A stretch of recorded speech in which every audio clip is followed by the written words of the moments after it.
Hello and welcome to the EXP Required podcast where we talk about Final Fantasy and other things.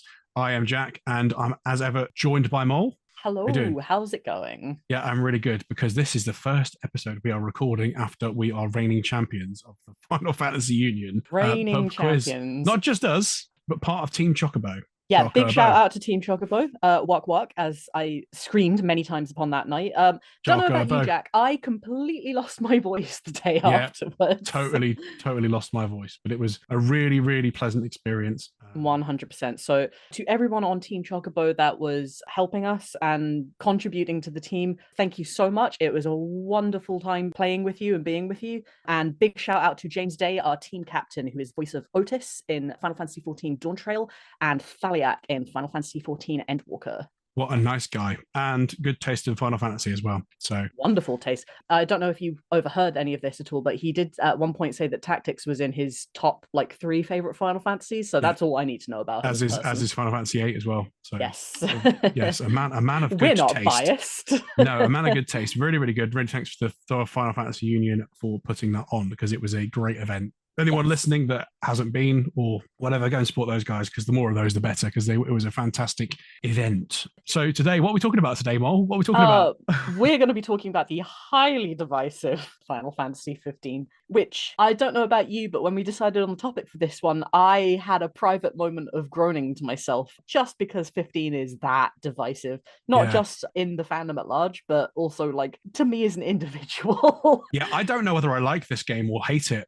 That's a great place to start off with. Right, okay. How did you find Final Fantasy 15, Jack? I don't know how to answer that question, really simply. I'm just going to caveat this now because I know people that might listen to this that do like Final Fantasy 15. I didn't hate Final Fantasy 15. I didn't love Final Fantasy 15, but I also didn't just feel middling about it. There's parts of it I feel really strongly about, but there's parts of it that I feel really meh about. So it's really difficult to unpack and say whether I liked it or not. I respected some parts about it, and there were also some parts about it. And I'm going to say this now. It's the first time I've played a Final Fantasy main title where there were genuine parts of it that were bad. Well, from a game design perspective, there were a few poor bad game design parts in this that I was just like, what on earth am I playing? We'll get to what they are specifically in a bit. How about yourself, just to add to that? Before we get into that, Jack, I think it's probably important to talk about how we actually came to it. So was this your first time playing 15? First time finishing 15. First time finishing 15. So I got involved. If we want to go around my personal memories of 15. This was actually the reason I bought a PS4 back at the end of 2016. Well, the main reason I bought a PS4. The second one was that my friend had bought one a week before me. I mean, I know that the PS4 came out, I think 3 years before this originally. But I've done that with so many Final Fantasy games. Like the actual game is the one that's got me to buy it. And I think I mentioned this in a previous episode. 13 got me to get a PS3. Actually, I think 13 got me to get a HD TV along with my PS3. 15 got me to get a PS4, and then 16 got me to get a PS5. And out of those three, 16 is the only one I played pretty much as I got it because it gripped me more. This one, I remember putting it in and enjoying it, but it also didn't grip me. I enjoyed, I think I spent probably about 10 hours playing it, but I didn't get any further with the story. I got to the place where you go and you first meet Arden and you go on the big long pontoon bit. Golden Key. Yeah. So I got there and I remember meeting Arden and go, well, you're the villain. And then doing a bit of fishing, doing a bit of killing monsters and faffing around and really enjoying the open world nature of the game, but then put it down for God knows how long and didn't pick it up again until fairly recently. So I've done that with many a title before as well. And interestingly, a lot of people I've spoken to have had this similar experience. Maybe they've not put it down for as long, but they've enjoyed what this game's trying to do, but maybe felt a bit overwhelmed by it. Also, I do know it's probably worth speaking about now a bit. I was probably more engaged with the media running up to this game because there was a big media presence. Right. Yes, there wasn't there? Massive. PlayStation Access remember doing a sort of spread, should we say, on this game. And it was probably around the time that they started really becoming a massive channel at the end of 2016. So Holly and Rob, who were the resident Final Fantasy fans at the time on PlayStation Access, did 3 or 4 different videos. One was specifically talking about the combat system, which was pretty innovative at the time, should we say. And it was an unusual thing in a Final Fantasy game to have a real-time combat. Not the first, but it was unusual to have real-time combat. I just got the genuine feel that this game was the first time I would say that Final Fantasy felt in the mainstream in a sense. It felt like what they tried to do with Spirits Within in the early 2000s. this is the first time I really felt probably my perception that the game had really sort of come out of the woodwork a bit. Might be because of the fact that I was watching content creators that were British talking about it. It's probably a lot of it, as opposed to people on the forum. It was actual, well-produced video and stuff like that. And I also remember the clip of Conan O'Brien playing this with Elijah Wood on the Conan I'd forgotten about that. Yeah. So this was it was a big cultural moment, this game, whether you like it or not. So what about you? So, Final Fantasy 15 is a very interesting one. Let's talk about the elephant in the room. It didn't start out as Final Fantasy 15. No, it didn't. No. Started out as Final Fantasy Versus XIII. It was unveiled that way in 2006 at E3. Pour one out for our friends at E3. I miss them every single day of my life. Yes. And that was one of those things where at the time I was still very excited about the future of Final Fantasy. And how old would I have been in 2006? 12, 13, I think. So yeah, the whole world is opening up to me. There's new video games being developed. Stuff looks better than ever. It really isn't going to get much better than this. And then we waited, and then we waited, and then we waited some more. And the whole time we were waiting, the development team assured us plenty of times that they were 150% working on it. They had other things on the go as well, but they were working on Versus 13. And then 7 years later, in 2013, they rebranded Versus 13 to Final Fantasy 15, which was insane. Seeing that title change probably not in real time. I must have watched a video after the fact, but actually seeing them announce a new mainline title from something that had already been in production really kind of blew my mind as a kid. That's not something that I think has ever really been done before, or at least not to the kind of scale that Final Fantasy had at the time. I remember that being a really, really big deal. And I think I kept up to date on development a bit, but by that point, it had already been 7 years. The magic had worn off a little bit. I was leaving school at this point. Oh, no, I'd already left school at this point. I think I was coming up to leaving university. So there's been a lot of time in between these things. Yeah. And I kind of not lost interest so much. I was definitely interested in seeing what kind of train wreck this was going to be, because in my mind there was no way it could be anything but. And I'm really glad that I thought that, because that was probably one of the things that stopped me from buying a PS4 to play this game specifically when it eventually came out, because it was still another 3 years before it came out at that point. I was friends with people who did own PS4s, and they bought Final Fantasy 15 day one. And to say that they were underwhelmed, I think, is an understatement. Yeah. I didn't really hear anything very good about it at all. I did hear some things, the voices were good. It looked fantastic. As we all know, Yoko Shimomura was the composer from the very beginning, and her work is legendary. So, there were bits and pieces that I knew about it, but overall, it just didn't really seem like something that would interest me. 2 years ago, I mentioned in passing to a couple of my friends on Discord that I had never played Final Fantasy 15, and they both immediately went, "Oh, well, we need to rectify that, don't we?" Thus began my descent into hell. I was inaugurated into watching Kingsglaive. I was inaugurated into watching Brotherhood. Or that I was made to watch all of the trailers. I think I was made to watch the trailers are good though.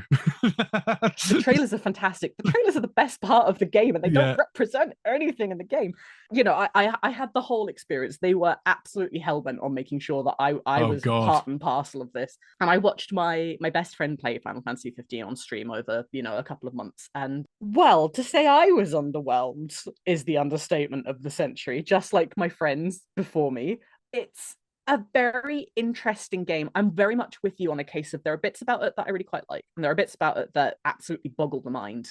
Overall, 15 is one of those games that just has potential blaring from it at every corner. I really like just the general idea of this world. To be a prince that's on the run from an invading army, and you're with your best bros and you're trying to make the best of a genuinely really shitty situation is actually a really, really good concept for a game. I really, really enjoy that. But the way that it was actually tackled is, well, it leaves a lot to be desired, doesn't it?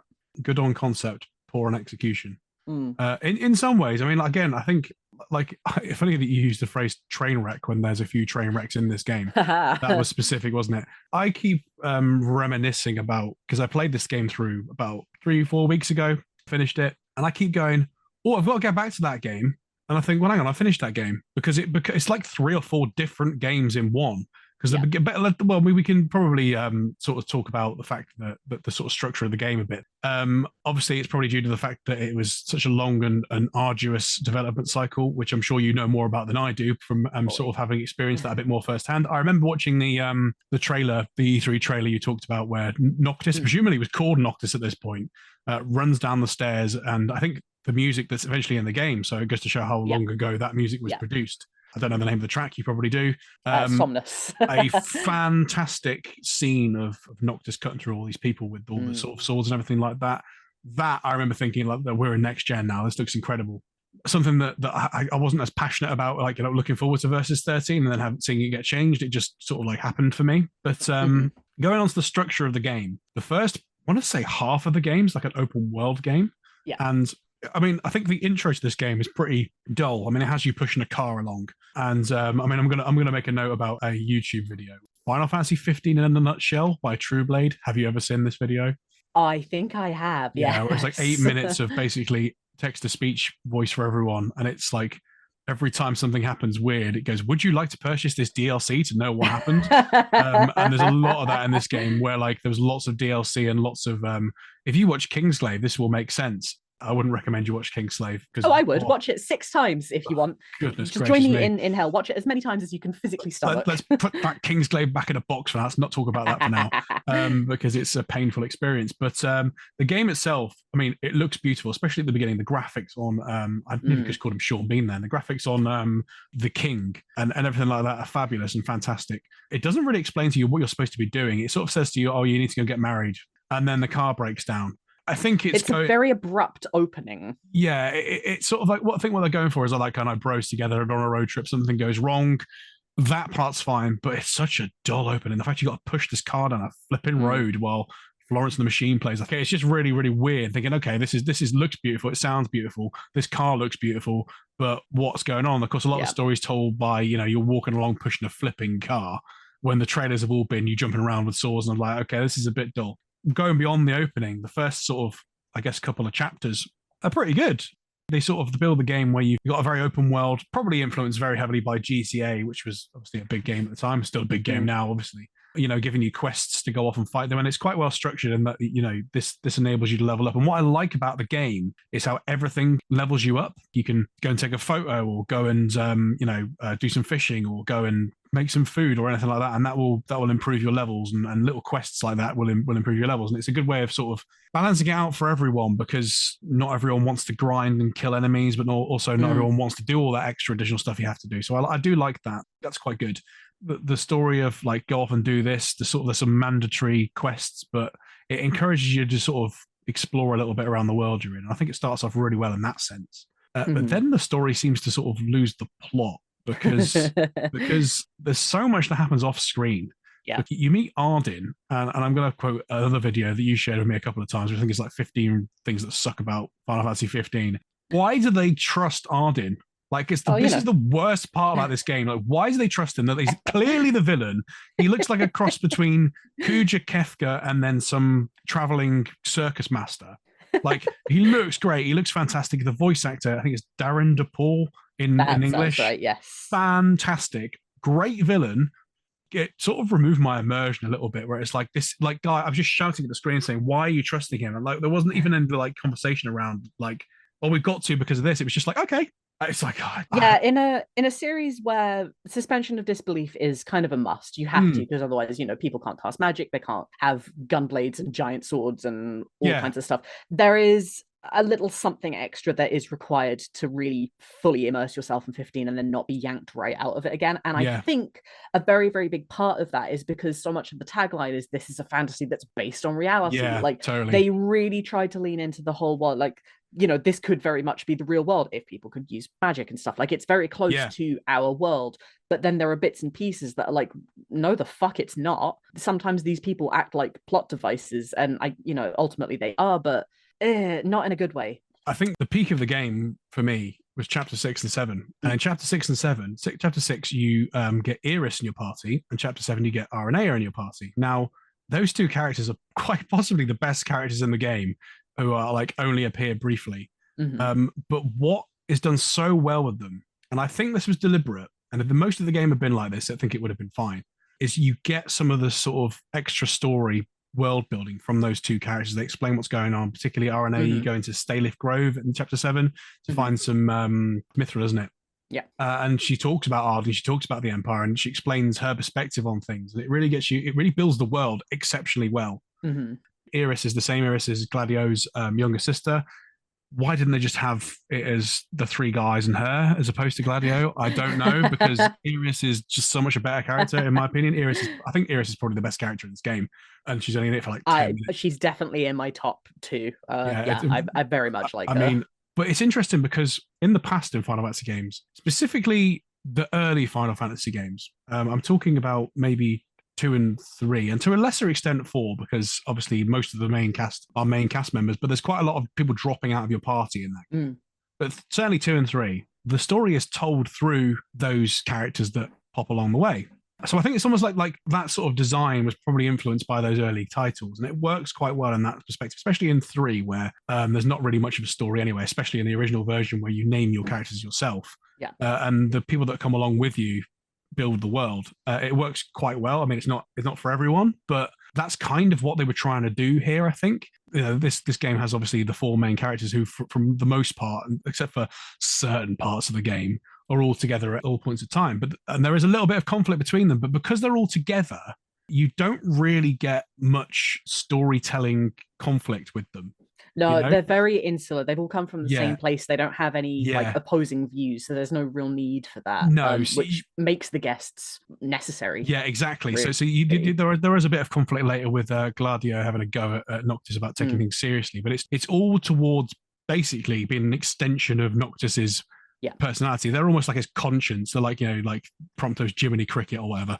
They're all 3 of those people are almost like extensions of his personality, reeling him in different ways. They're like, this is probably some psychologist that can break it down, which I don't think is horrendous, but like you need that extra character in to sort of tell a story like that. And when they did that, it was brilliant. It was at like chapter 6 and 7. I thought, my God, this is great. This game's getting really good. Why did everyone complain about it? And then after that, it takes a nosedive. I generally don't know what happens after that. I think RNA replaces Gladio in the party when you go into Staylith Grove.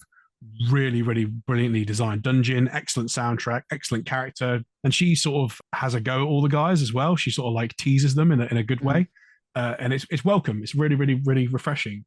And then after that, there's this really weird bit where you need to go into some flipping reactor or something. And there's a guy in there. It's like, I wonder who this is. And it's obviously Gladio. And that's the point I make about like things being generally bad. It's like, it's so obvious it's him. Like, why are you trying to make out that, I'm going to wonder who this person is? It's like, it's obviously him. The fact that he's got the same stats. It's like, who are you trying to convince it's not him? Is it supposed to be Noctis? I don't understand that. That's the point where I went, that's bad. That's genuinely bad design like that. So I think this is a really good place to break in with, we need to talk about the DLC, actually. Final Fantasy is a series which, generally speaking, across the series hasn't really done DLC, partially because it's more of a modern thing in gaming. I say modern, the last 10, 15 years or so. I hate saying that. I feel so old. But other than very cosmetic things, it's never really delved into DLC the way that other franchises have. No. Then 15 came along. Yeah.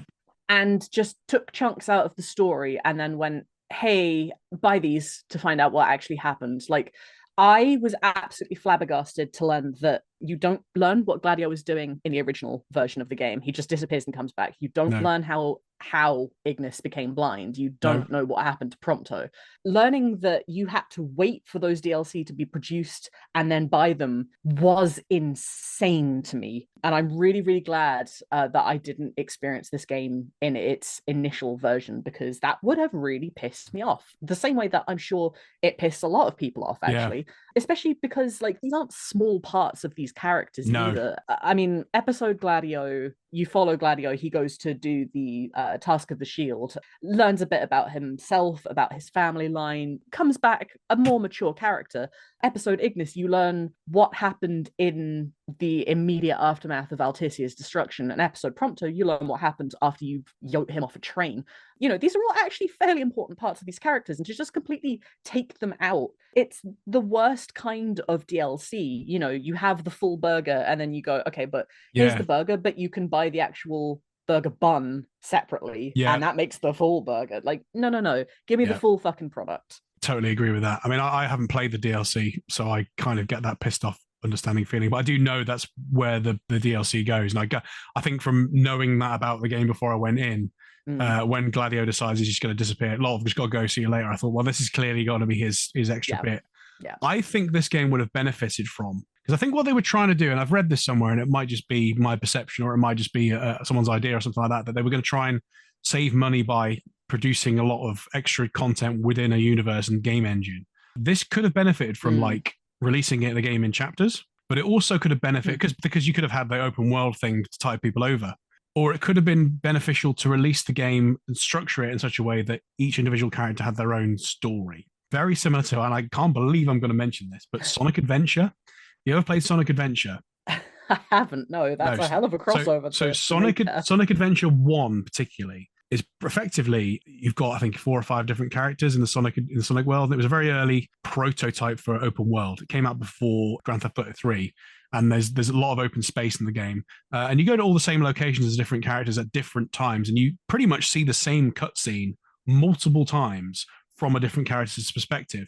So in terms of cost saving, it was great because they just put the same cutscene on again, but you're now playing as this character as opposed to the other one, so you see the other side of it. So it actually works really, really well because actually you go, oh, okay, I'm at this point, I'm at the same point in their story, and it helps you build what's going on well. And then the story ends with the final chapter, and you go on and beat the game of Sonic. Spoiler alert.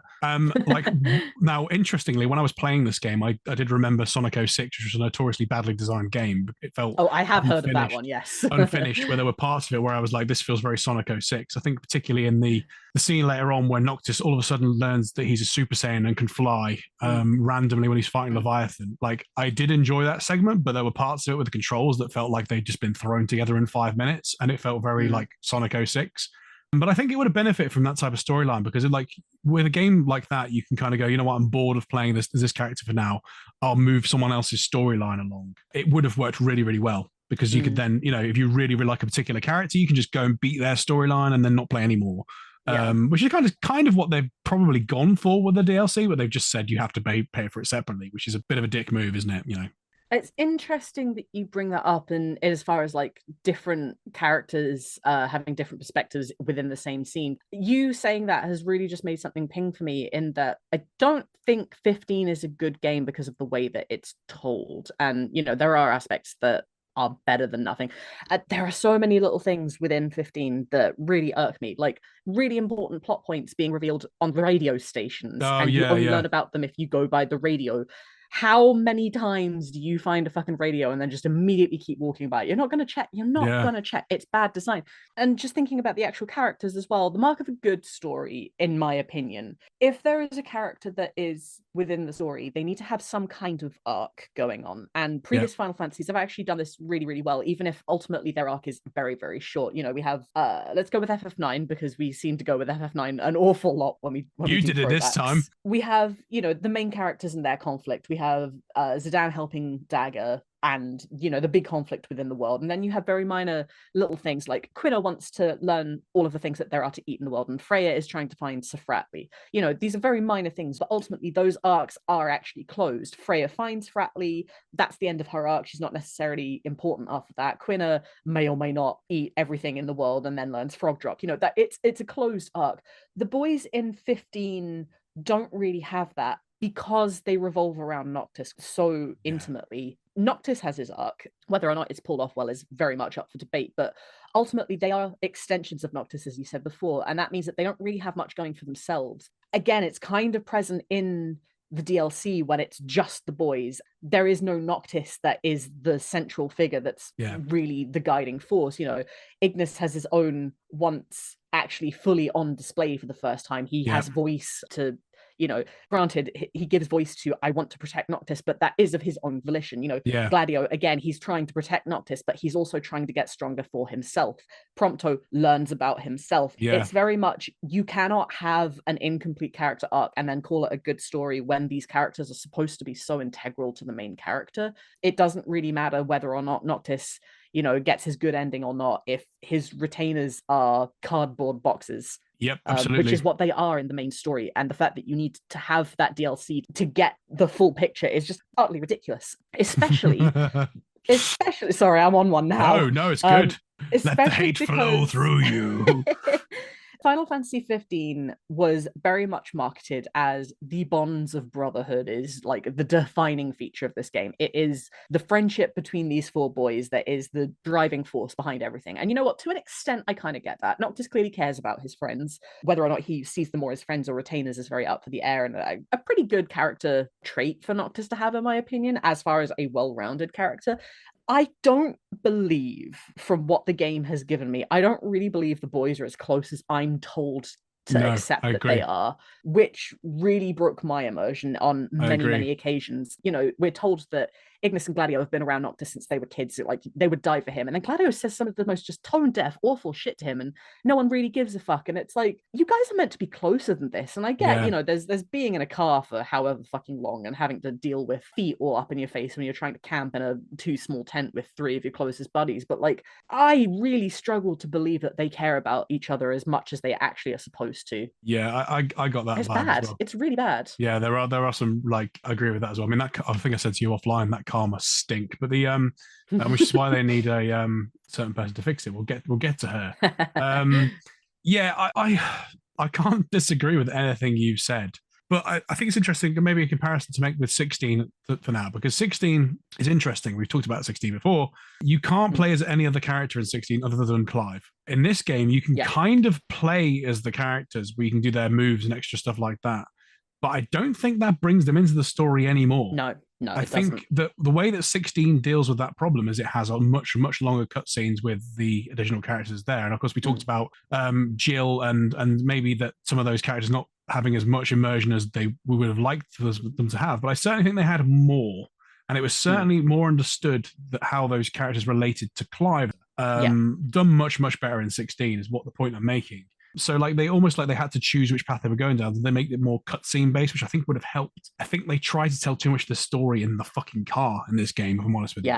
I can imagine, like, especially with some of the programming of the like random things the characters would say, there were so few voice lines that were said. Like, honestly, I nearly muted it because I heard Prompto doing the fucking Chocobo song so many times.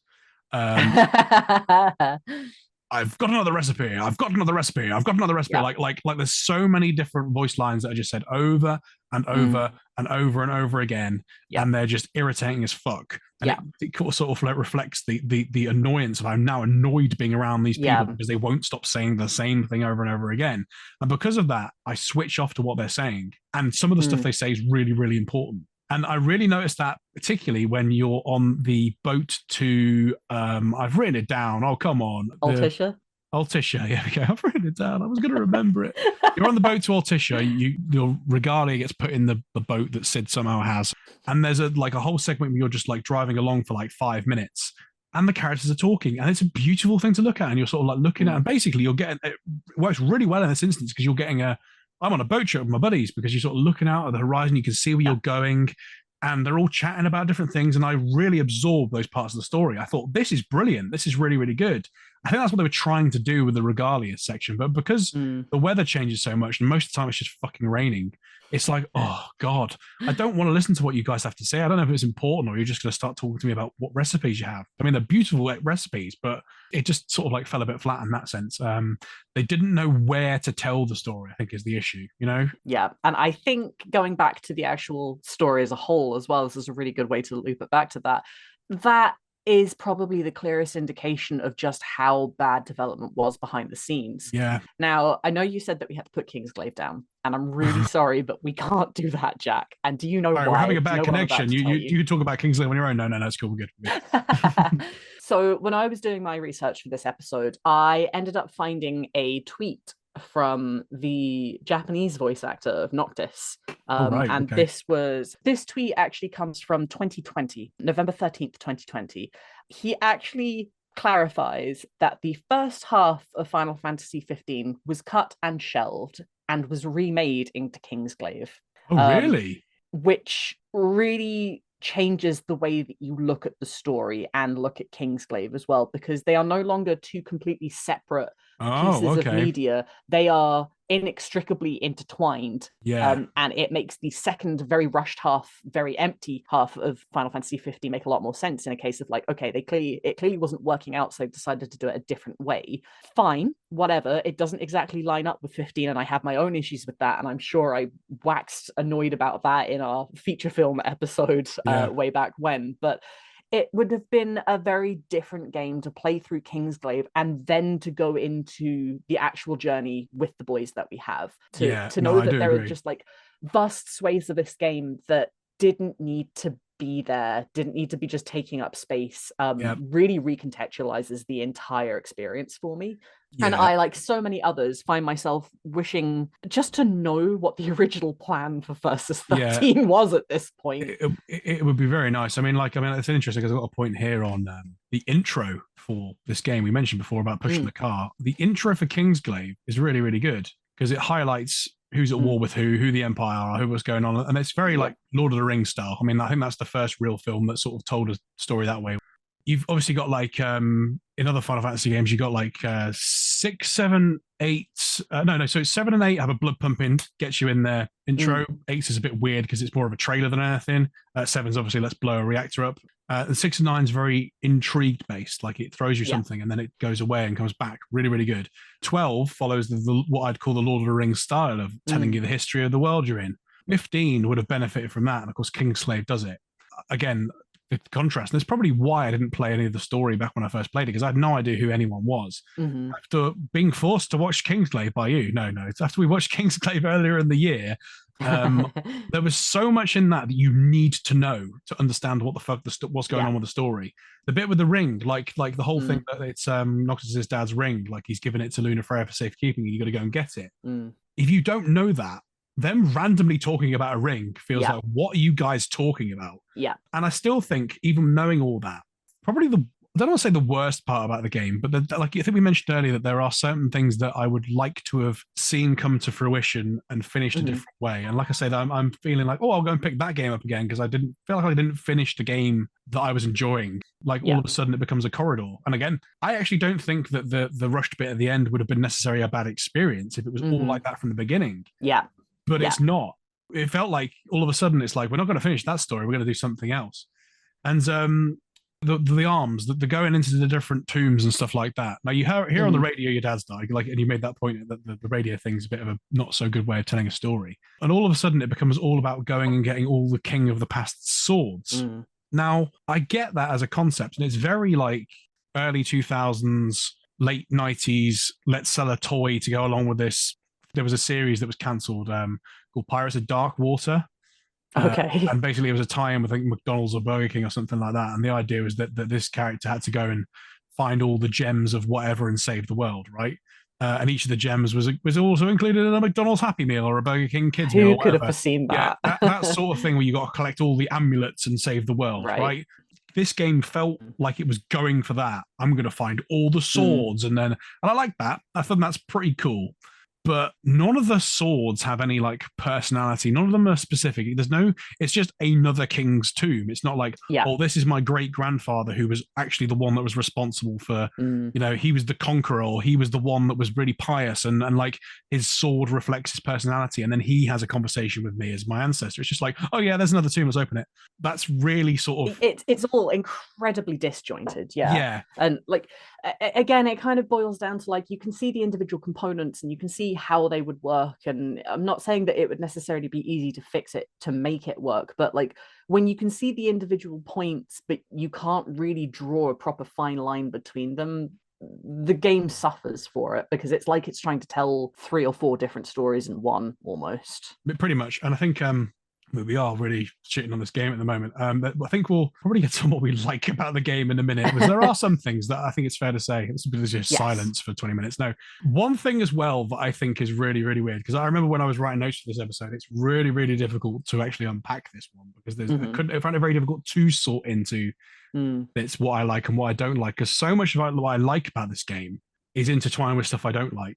I've actually written this down as, oh my God, twist doors moments, like big twists in the story that I don't care about, or supposed to be big, oh my God moments that I'm like, is that important? There's loads of them like that. There's a moment where I think some of that might be because of the DLC thing you discussed before. Like there's a moment towards the end of the game where Prompto's like, "Oh, by the way, guys, I'm actually a Magitech armor bloke or whatever he says he is." And it's like, "Oh well, never mind, lol. You're still our friend."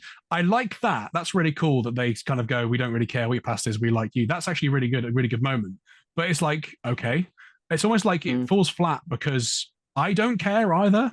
But it's not like I don't care because I'm his friend and I'm going to like him anyway. It's because I don't understand what that means. I don't have this, like, cool. Again, it also kind of comes up with the whole, like, character arc thing of, like, there's been no foreshadowing. There's been nothing to indicate that this is actually the case. It kind of comes out of left field. Yeah. Putting that information in episode Prompto is all fine and well, but even then, the episode itself takes place so far in the game that it isn't really foreshadowing. It is just the moment before you would have found that out in game anyway. It comes too late and it's just not cohesive enough really to work. Sorry guys, I was actually born to the enemy. We don't care, let's have some pie. And it's like, yeah, again, I think that what they were going for there, what they were trying to go for, was that we don't care what your past is, we're still your friend. But like you say, I got none of that through the story. Yeah. And Prompto's been missing for a good chunk of the story at this point. It just doesn't work. It's like, okay. Like, I think also it doesn't really work insofar as, like, the boys say some really awful things about Niflheim as well. Like, they really clearly they hate call them the Empire. Nifs. I don't know if that's supposed to be a bit of a slur or something, like, but they call them the Nifs, and they call them. Definitely feels that way, doesn't it? Yeah, it does, and it's like they don't refer to them as Nifs to their face. So it's not like they're like a Brit, something like that, where it's not an offensive term. It's just a shortening of someone that's British, for example.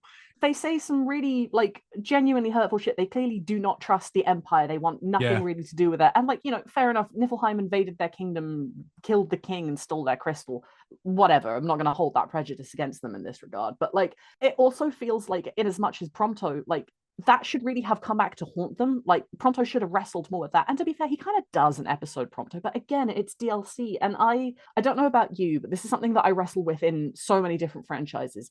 If it's not in the original piece of media, does it count? No, I agree. Is it canon? You know, I totally agree. I mean, I think in some instances, like when an interpretation has come through. I mean, in some we've talked about. I'm going to mention it now. Final Fantasy VIII. Some of the the theories that have been quashed, like is Squall dead at the end of disc 1 and there's Ultimacia Renoa. That kind of adds to the stuff. And if they ever did a remake of 8, it would probably be, they probably make a nod to something like that. It kind of adds into the world, you know, because it's a possibility. And especially with a world like that where it deals with time travel, like who knows? I think, is it been confirmed that Laguna is Squall's father? I believe so. Yeah. But that's not quite in the story. You have to dig for it. So it is there. So I do consider that canon, if that makes sense. I do anyway. I mean, I'll ask you a question. I don't know whether it's been officially. I think so, but but like, you know what I mean. If it's something that's like off the beaten track that you find out about elsewhere, that doesn't bother me as much. But yeah, I do agree. If it's not part of the original story, it's not and even intent, that I don't necessarily consider, like, you know, DLC and extraneous material as non-canon pieces of material. It's just a case of like, okay, but if I didn't read this, my understanding of the whole situation is completely like changed or not entire. And you know, while it might be right and true and generally accepted, I always struggle a little bit with stuff like that. You know, I certainly I'm going to mention another thing I always mention now, Star Wars, right? Okay. How much of a Star Wars fan are you, by the way? Just for interest's sake. I've watched the movies. I'd say I'm a casual fan. Yeah. But you know I don't know the lore, but I know the main story beats though, right? Who's father and all that sort of stuff, right? Okay, so going off on a tangent about Star Wars at the moment. Again, Star Wars clearly influenced Final Fantasy, so it's not too much of a tangent.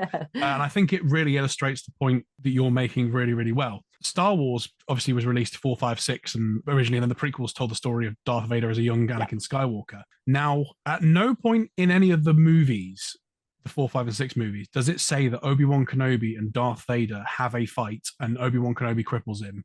There was a little bit in the original script, the No, I Am Your Father, where the actual script that was released was Obi-Wan killed your father, and that was the twist. Right. But it was never in the narrative that Obi-Wan had actually done it to him and put him in the suit. But it was in all the annuals and the Star Wars fan annuals. Like, as I remember as a kid, buying those annuals, getting bought them for Christmas, reading through them and knowing that Obi-Wan Kenobi had defeated Darth Vader. And then, of course, when that third movie came out, where that happens, it became part of the lore and moved through and stuff like that. And it almost became part of the marketing. I think it probably worked a bit better in that because it became part of the trailers and stuff like that. And we all know this is going to happen. You know what I mean? So I think it probably works a bit better, and I'm kind of talking myself out of it. But I do agree in a sense, if you're just a film goer and like films, you're not going to have known that. No, no. You're just going to go, oh, okay. And to be fair, you would have been surprised by it. So again, it would have worked in that instance. So in a sense, it's a bad example because I think it was done well in that way. There was an extra bit for the fans that added to the experience you didn't necessarily need to know because you'd find out eventually anyway. You know, I certainly, as a kid, because I was like this, I was a bit smug because I knew that was what was coming. Now everyone is a Star Wars fan or even isn't a Star Wars fan knows that's the case. So like that was okay. But yeah, I do agree with you because it's almost like, you know, you have to explain to someone if you're going to watch a sequel or play a sequel to Final Fantasy 15, it's like, well, unfortunately, someone goes, what's this? Oh, well, that was actually in like episode prompto 3 scenes in. If you go around the corner and open a chest and things, it's just, I agree with you. It's sort of, it's actually really interesting that we brought this up as well, because I'm just remembering that the original version, like day one version of Final Fantasy 15, actually didn't have a lot of the cutscenes that we have in it. It was only later when they realized that players were like a bit confused about what was going on. They introduced some of the cutscenes which were just lifted from Kingsglaive so that players would actually understand, because clearly not as many people had watched Kingsglaive as they thought would, which again is kind of like, I appreciate that. In a sense, like I have very, very mixed feelings on it, because on the one hand, they clearly understood that it wasn't working and they rectified the situation. They tied these two pieces of media together. If you weren't already aware, now you are. Let's be real, the people that were playing Final Fantasy in 2016 were a certain kind of people, should we say. Oh dear. It was mainstream, but it still wasn't as mainstream as I would say that 16 is actually today. Yeah. There was still very much a stigma about it. Okay. So, you know, if you'd missed out on Kingsglaive, whatever, you have that chance. But also looking back on it now, it's kind of like, so you're telling me the story that went out, even though it had chunks taken out of it for DLC, it still wasn't the like complete story. There were still bits that were so obfuscated that players would have no idea what was going on if they hadn't read the extracurricular material. Like it boggles the mind. For about 6 years of my life, I was very, very much into Dragon Age. I'm very excited for the new game, Dragon Age Veilguard, that will be coming out on October the 31st, says my calendar. I'm not as in love with it as I was 10 odd years ago. People change, tastes change, whatever. One of the biggest issues that I always had with Dragon Age was there was a lot of side content. And in the years since I've kind of fallen out of hardcore love with it, the side content has only gotten more numerous. At the time that Inquisition was released, which I believe was 2014, there were, I think, 4 side novels. I read 3 of them. One of them I didn't particularly enjoy. 2 of them I really, really liked, actually. I'd rate them just as books on their own. They were important in as much as there were some minor characters and one character in the fucking party that you wouldn't understand like their whole shtick if you hadn't read these side novels, which I took issue with because that's a ridiculous way of telling a story. I understand it from a marketing and a capitalist perspective, but I hate it as a personal perspective. Now, I believe Dragon Age has an ongoing comic series. I think they've released a few more short stories. I know that they're doing an ongoing podcast thing, which is meant to ease players back into the world. And like, this is what people are doing with these characters. And like, I don't want to have to do homework for a game, even a game that I love. If I'm doing that homework, I want to do it on my own time, out of my own like preference and love for this game. I don't want to feel like I have to. I totally agree with that. And Kingsglaive, Brotherhood, the DLCs, it all really just kind of leaves a sour taste in my mouth about 15, which again, like I said at the very beginning of this, there is bits to like about this game. I really like the overall general idea of the plot. I want to like 15 more than I do. I don't hate it as much as I could, I'll say that much. But totally. The potential is just, it shines so bright that it's blinding, and it's marred by, you know, the fact that it ended up being what it is. I think that like the way I'd sum it up, because we talked about 16 a couple of episodes ago, and I think we mentioned there that its highs were incredibly high and its lows were abysmally low. This feels like its highs were incredibly high. I would say not quite as high as most of 16's, but its lows are just dull. There's not that much to hit that's offensively bad. It's just I don't care. Just don't care. Like, I mean, like, again, I don't think there's that much that's offensively bad about 16, but there are moments that are a bit questionable. I don't think 15 necessarily has any of that. There's probably a couple of things we'll get to that we'll touch upon in a second, because we've been teasing it throughout the episode. I mentioned earlier a little bit about oh my god twistors moment. That's going to be our new thing. Oh my god twistors. There's one that really confused me, And it was like, there's a moment where, and I watched the scene earlier because I wanted to just see whether it was as weird as I remember it being. Mm-hmm. It's going to be difficult. Do you know what moment I'm going to say? Let's just see. You probably don't.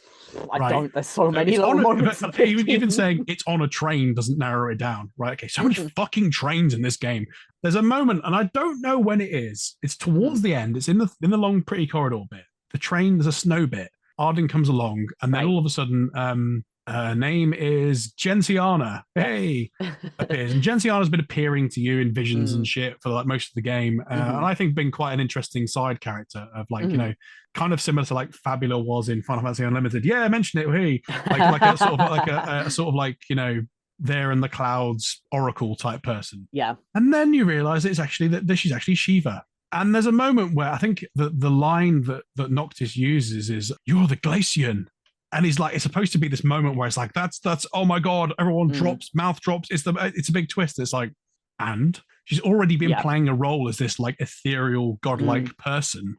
Yeah. Why is it a big deal that she just now has her kit off and is showing you her body? Which is, I don't know about you, but it's really weird, that moment. Shiva is one of those characters throughout Final Fantasy, which like it's she's iconic and her design changes in every single game. 15's is a bit more egregious than most, I would say, to the point where, I'm not sure if you're aware of this, but the Chinese version of the game actually censored Shiva's like entire outfit. I'm not surprised because it is like, very, very revealing. Yes, it's ridiculous, and it's kind of, honestly, I feel like the censored version is better than the original because obviously, if you've been listening to the podcast prior to this episode, you'll know that I certainly have some feelings about the way that Final Fantasy deals with the women in its games, totally. Female-facing characters, and you know, I think rightfully so. Shiva is one of those ones where the more these games come out, the less certain I am on how I feel about it, because it feels like more and more an excuse to just be a naked woman for no reason, which confuses me. and I mean, let's say this sort of be sort of adult about it. There's nothing wrong with being attracted to beautiful women that have their clothes off, but this is a really weird scene. And I'm getting to the point where particularly in this game, there's a few moments where it feels like, I don't know how to just put it into many words. And again, not one to kink shame, but there's lots of like mummy fantasies in this game, if that makes sense. Like, elaborate. Like I'm going to elaborate on. I've dug myself into a hole now. There's so many moments where Prompto goes on about the women and how there's the powerful women. Right. Or maybe she could do this for me. Maybe she could do that for me. That's a big thread. And one of the things he repeats and mentions, he goes on about Aranea, and he goes on about Cindy. And it's like, okay, but he sort of way he talks about them is just like, you know, that he sort of almost like he wants to, you know, like the mummy fantasy as I sort of, I don't know, it's like, you know, and that again, not whatever people are interested in, it's fine. But then there's a moment when Gentiana appears as Shiva, and it's the angle she sort of stood over Noctis, and she's trying to tell him the story about how he's the king and stuff like that, but it feels like she's trying to seduce him. It really feels like that, and it's really weird. It's like I don't know what I should be thinking while I'm sat like in Noctis's perspective with this beautifully animated woman who, for some reason, the way that she's animated, she's breathing really heavily, and it's like really like it's almost like the visual designers have gone to town. I mean, it looks fantastic from a graphics perspective as well. Taking the sort of alluring element out of it, like as a bit of graphics, is incredible. But it's just so like, she's standing over him, and it's almost like the angle, it feels very much like she's not bigging the king up. She's like coming from it's a really strange undertone I noticed in the game that again I noticed through the threads of the way that the females are presented in this game. I mean, you've got I think probably one of the reasons why I think Iris is a good character is that Iris is probably the only female character in this game that isn't presented this way. She's presented as almost like one of the boys, to use a term. I don't mean to gender that. And she's not sexualized, shall we say. Probably a lot of that's to do with the fact that her big brother, who's like twice the size of everyone else, is there, and they're not going to do that. But there's an element of like her, I guess, sexualization is probably a strong word. But there's a hint of her undertones, like potentially having a crush on Noctis. It's done from her perspective. She's a fully rounded female character with wants and likes and stuff like that. Whereas the rest of the women, I love all their characters, but there's always a moment where it's like, oh, there's a scene where Cindy is cleaning the car, and every time you get your car filled up, there's like a shot of her like with her like boobs hanging out, pushing against the side of the car. It's not even like, when you see it the first time, it's like, okay, maybe that's her personality. Maybe she's quite, look how sexy I am. One, I don't think she is, but we watched it the first time. You're like, okay, you're quite fine. Okay, you're trying to show off that potentially the guys are all attracted to her. I'm okay with that. But every time you feel your character does the same thing, and it's like, what is going on? This is really weird. Like genuinely, and that's coming from someone that obviously that likes women. No, it is very jarring. So Sydney is a very interesting case as well, because I know that the development team have gone on record as saying that they didn't design her to be sexy, which is just I cannot rejoin that statement with the character of Sydney in the game. Now, full disclaimer, I mod Cindy in game to have like more sensible engineering clothing on. Yeah, and they look better. They look sexier as well, I would say. It looks better. I just cannot play in her normal outfit. I just cannot do it. I know that the dev team has gone on to say that, like, you know, we didn't design her to be sexy. We designed her to be energetic and like a Genki girl, if you understand that phrase. And I'm like, I think I do, yeah. I don't understand that. I cannot make those synapses connect. It just doesn't work. You know, if you want to have the cutesy, like, young girl, you have Iris.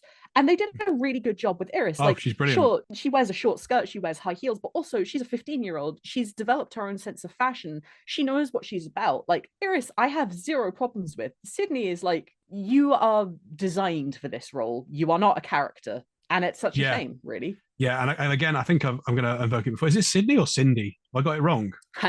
So it's Cindy in the English localization. It is Sydney in the Japanese localization. I prefer Sydney. It sounds more interesting, and also to have the first female Sid in the franchise would have been fantastic. It also makes sense that her grandfather's called Sid and she's called Sydney.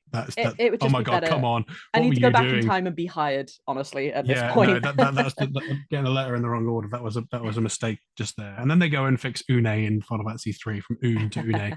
I think, obviously, I've mentioned before that by trade I'm an engineer, and I like when they bring mechanic characters into the game. I think it's quite interesting, but it's not done really well here at all. They almost like, even taking the design of Sydney away, she's not a particularly well developed character in that sense as being your mechanic. And I always refer to this, and I've done it loads of times in this podcast, is probably the best version of this is Winry in Full Metal Alchemist Brotherhood. Well, she becomes the mechanic, and because obviously he's got a metal arm and metal leg, and she is his mechanic for most of the story, and she pops in and comes back, and there's the romance side of things, and if we bring the sexualization thing into it from that, there's the attraction, and of course they're both growing up as time goes on, so the character physically develops as well as mentally developing as a character. And that's why I think it's done so well. And you alluded to that there with Iris being not actually well-rounded girl. She chooses to wear a short skirt because it shows off her personality. It's not like I'm here for the guys to thirst over.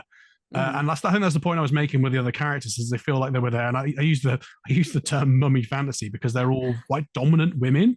Yeah. And again, there's no problem with that. But the way that the guys perceive them, it's sort of like shown from their perspective. And it just feels a little bit strange because it makes them feel less like characters and more like objects. Yes.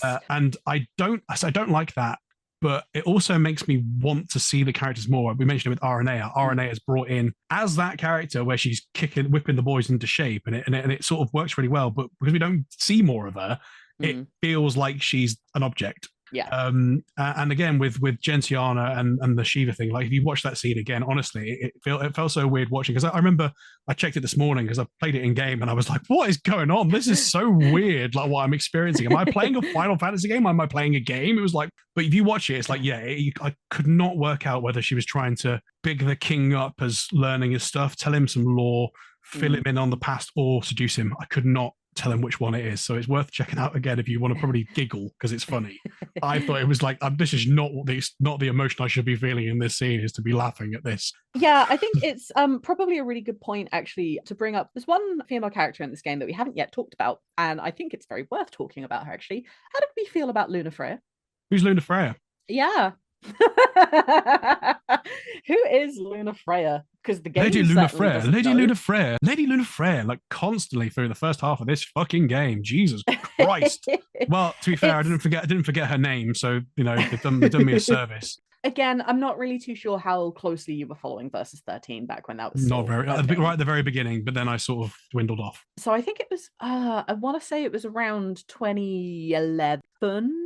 They released a demo which introduced a female character who was going to be Noctis's counterpart and potentially an antagonist. We're not sure. The character was ultimately cut and the overall plot was completely changed. Like Tabata has gone on record to say that there's not very much that remains from the original. So, fair enough.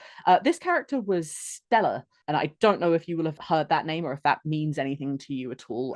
But not the duck in Final Fantasy IX, Stella.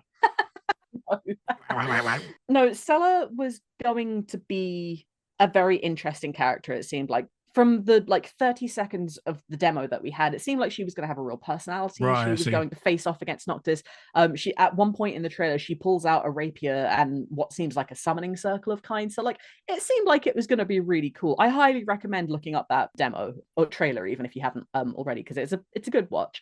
What they did with Stella was when they redesigned and rebranded the entire game into Final Fantasy 15, they cut Stella from the narrative and they replaced her with Luna Freya. And this is something that still aggravates fans of Versus 13 to this day. And I have to say fans of Versus 13, because for a game that never made it to the light of day, it sure has some steadfast supporters out there.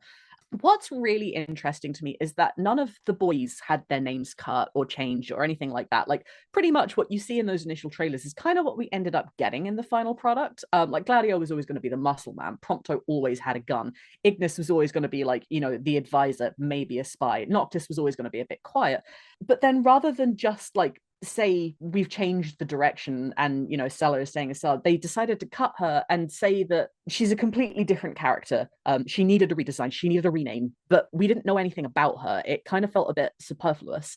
Remnants of Stella still remain in Kingsglaive, and that came out the same year that Final Fantasy 15 released. This is 2016.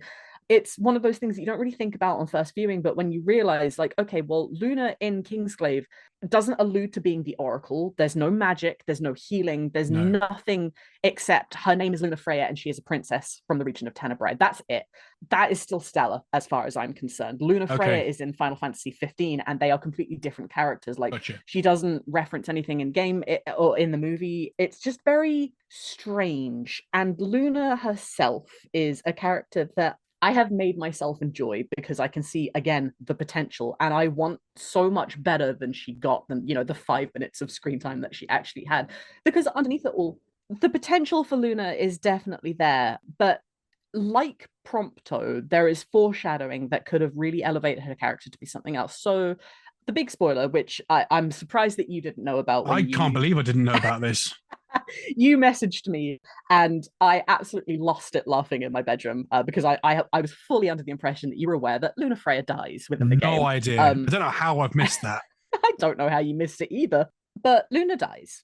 And then immediately afterwards, the nights start getting longer. And this is it's very much framed as, oh, well, the Oracle was holding the Long Dark at bay. And that's fine. But that is the only indication we get that is the case. If there was anything that hinted to that before, I would have been so much better with it. The Oracle has disappeared, and it's not just we've lost a political pawn and, my childhood friend, but also if she dies, the world is going to go to shit. That would be so much better as like a driving force to make sure that your friends are okay. But yeah, no, Luna just exists. She does a really genuinely horrifying thing and going, hey, I'm going to summon this entity which may or may not destroy your town. Good luck, lol.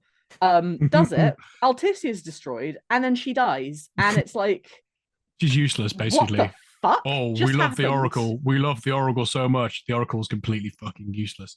I want to like her so much more than I do. Yeah. And the more I think about her on my own times and on my own terms, I can fix her.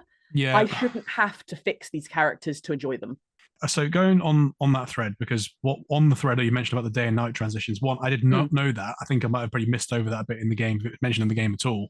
I think it's a radio thing, actually. Of course it is. I do prefer, I think the day and night transitions in this game are fucking awful. Like they've happened too often, and it just, I'm like, I want to go on some quests and stuff like that, and all of a sudden I've got to go to bed and flip and recharge. A little bit annoying. Day and night transitions in games are a bit of an acquired taste anyway.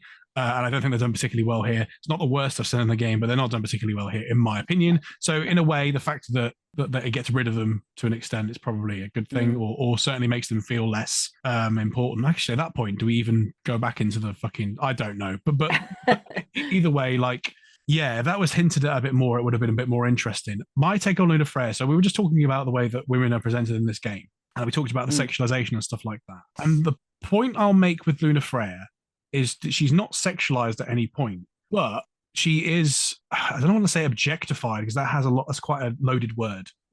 She, because of the fact that she feels like an empty slate, she's there just for Noctis. That's what the point I'm making with objectification. So what I'm saying is, like I alluded to before with the sexualization, you can sexualize a character without doing that. But this is a proof that you don't have to sexualize a character to do that. And I think it's in a way less offensive, but also a little bit offensive in a different way, because I don't feel like completely know where you're coming from. This was something I was actually talking about with the one that took me through 15 in the first place, actually, the other day. And we were talking about the differences in the way that 16 and 15 both handle women and the underhanded misogyny that there is in that. I think the way that I actually came back and said was like, I think I prefer 15's misogyny in the way of just removing women from the game and not really interacting with them, versus 16's way of not really doing a good job with women, and the bits that you do see with them are very often just brutal for no reason at all. If you haven't already listened to me complain about this in the Final Fantasy 16 episode, I do speak about that at length there. But yeah, 15 is very much it has its own agenda, but what that agenda is, I do not know. It's to tell a story, but by telling the story, the characters don't really mean anything. I feel like any of these people could be anybody else and the story would still happen. So, on the telling story about women front, we always get to this. There's actually a very good, interesting topic, and actually, it's really cool that we actually touched upon this. And actually, looking at the figures on Spotify as well, we have a predominantly female listener base at the moment, which is and that's cool, because I think some of these things don't really get mentioned or talked about, and they should be. If we talk about media and its treatment of women and extend that to something probably feels a little bit out of left field here for you now, tangentially. It'll be Sonic again. No, it's not going to be Sonic again. The In-Betweeners. You ever watched The In-Betweeners? Right. Oh, that made up a backbone of when I was still in sixth form. That was very much a representation of what the sixth form was like. well, yeah, exactly. But the thing about The In-Betweeners, right, is that people have gone on and say, oh, it's extremely sexist, blah, blah, blah, blah. But I've always defended The In-Betweeners and saying that it's written from the perspective of teenage boys. And all the women in it are pretty much evil. They're objectified, but they're also, they're seen to have led the boys on. And it always comes to the conclusion that the women are all horrible and awful. That's how 16, 17-year-old boys see women. Taking that in its sphere, it works. What makes it, I wouldn't say it's a problem, but what makes it interesting in how it's perceived now, and how people are like, oh, we can't make that anymore because how awful it is. So, well, it wasn't the program's fault that it became the most popular program in Britain for comedy. It was never trying to say anything. It was just trying to be a funny comedy. The fact that everyone's put it on a pedestal as being a really important piece of humor, it's very funny and very well written. It is telling a story from a male perspective. So the fact it became popular to everyone, of course, there are women that find some of the jokes funny, and it's not supposed to be this cultural thing it's become.